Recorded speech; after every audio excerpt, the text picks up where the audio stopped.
Roach. Right boys, with the release of the Witcher 4 trailer, I figured it was time to jump into Elden Ring and begin an adventure with Geralt to the lands between. They have all the tools to make a true Geralt, but how effective will they be? Let's find out. To start off, we need to obtain the famous two swords the Witcher holds. We begin by picking up the Claymore. However, in order for us to wield this, we'll need a bump in stats. So then we went to pick up the Radagon Sword Seal.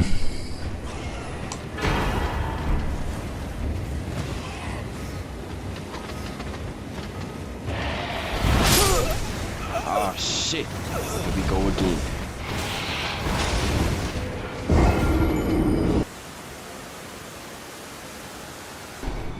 For our silver sword, we're going with the Banished Knight's Greatsword. And of course, we cannot forget Witcher signs. For this, we pick up Catch Flame and the weapon art, Flame of the Meridians, to recreate the sign Igni.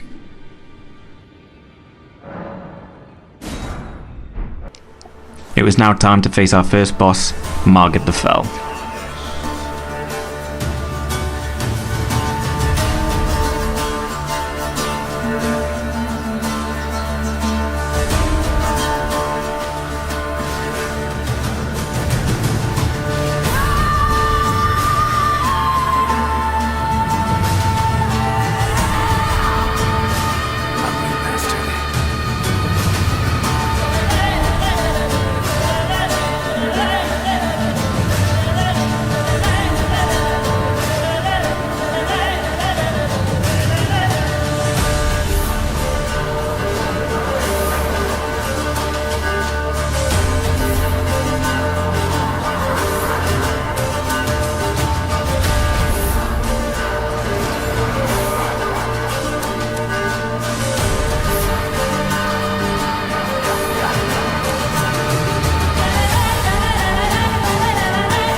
A couple of villagers then told me about a menace called Godrick the Golden, giving them some issues.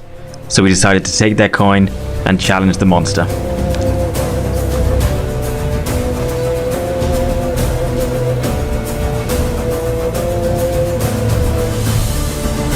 Fuck off. No time.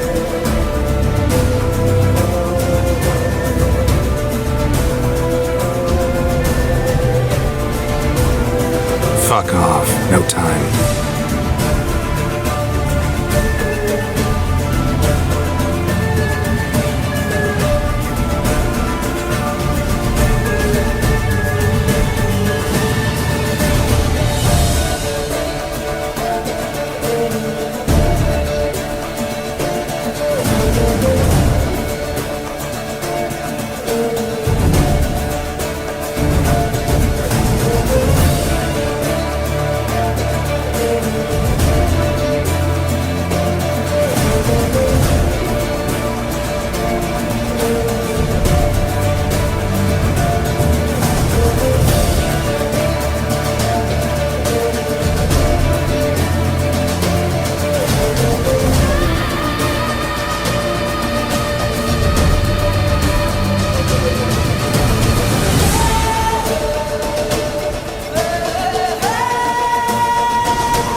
We then decided to switch up the fashion and change to a different Geralt look, and also picking up the crossbow to finish the weapons for this build, before taking on Rennala.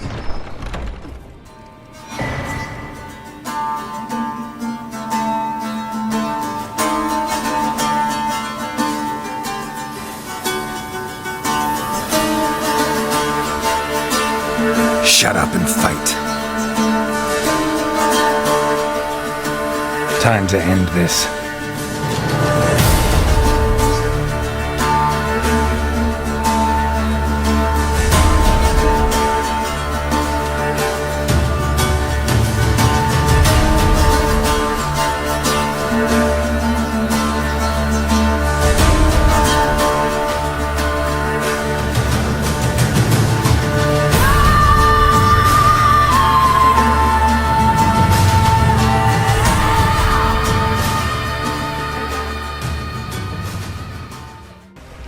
Now, up until this point, we haven't had many issues until we met this fella.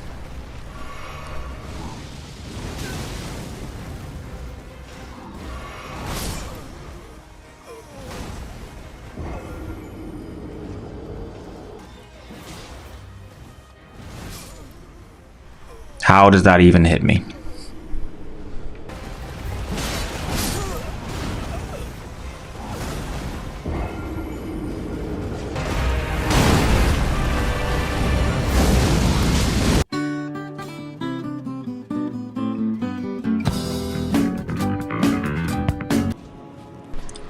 After finally defeating the Tree Sentinel, we made our way through the capital before steamrolling the first Elden Lord.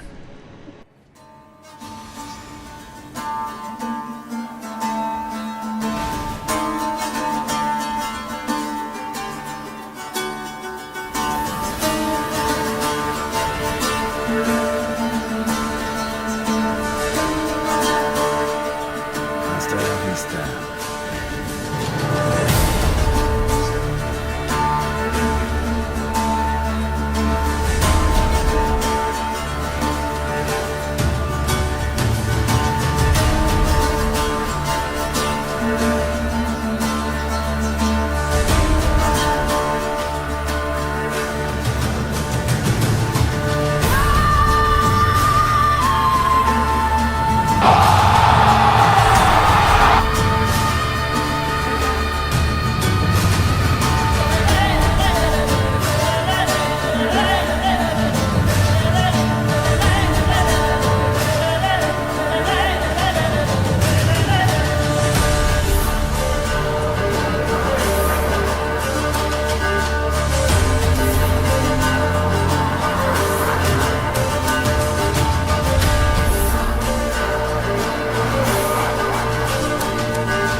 A Witcher uses tactics along with the skill, and therefore we had to pick up the shackle to ensure victory here against Morgott. Here you can really feel the weakness of the twin swords against higher level enemies, and late game this build is really suffering. Fuck off. No time.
We then reached the mountaintops of the Giants and completed our Witcher look with the Ronin armor, before taking on the worst boss in Elden Ring.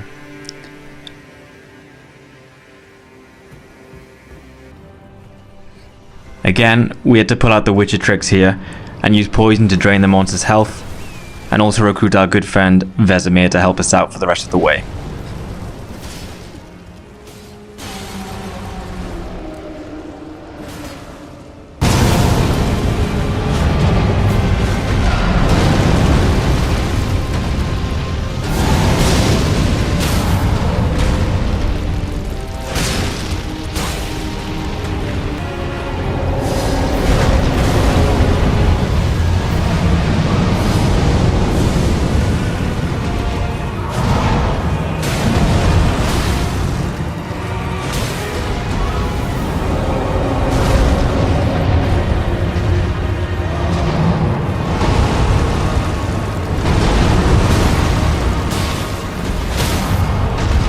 Fuck off.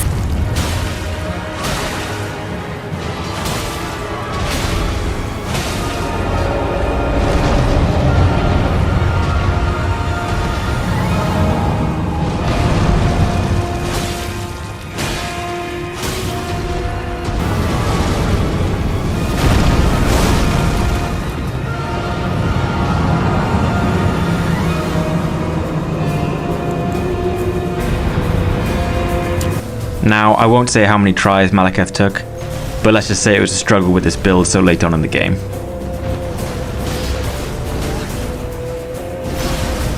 After many tries, we were forced to alter our weapon art in order to bring in a bleed element here, for those extra bits of damage from bleed procs.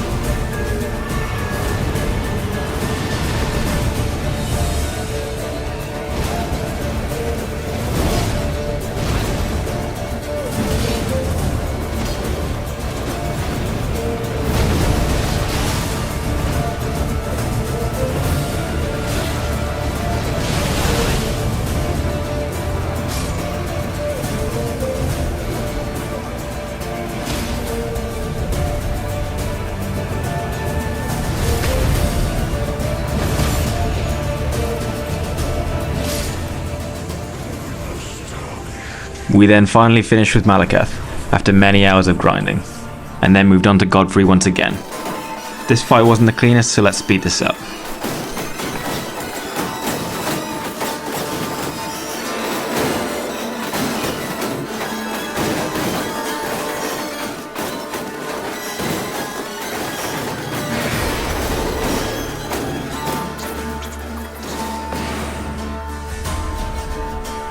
It was now time to take on the final two bosses. At this point, we had changed the build so many times to suit each boss in pure Witcher style, and this time was no different. We re-added the fire element to our sword, which was very effective against Radagon, but for the Elden Beast, this wasn't the same story. We therefore had to buff our physical power, and kept our claymore pure power, and finally managed to slay both monsters.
So, can you beat Elden Ring as a Witcher?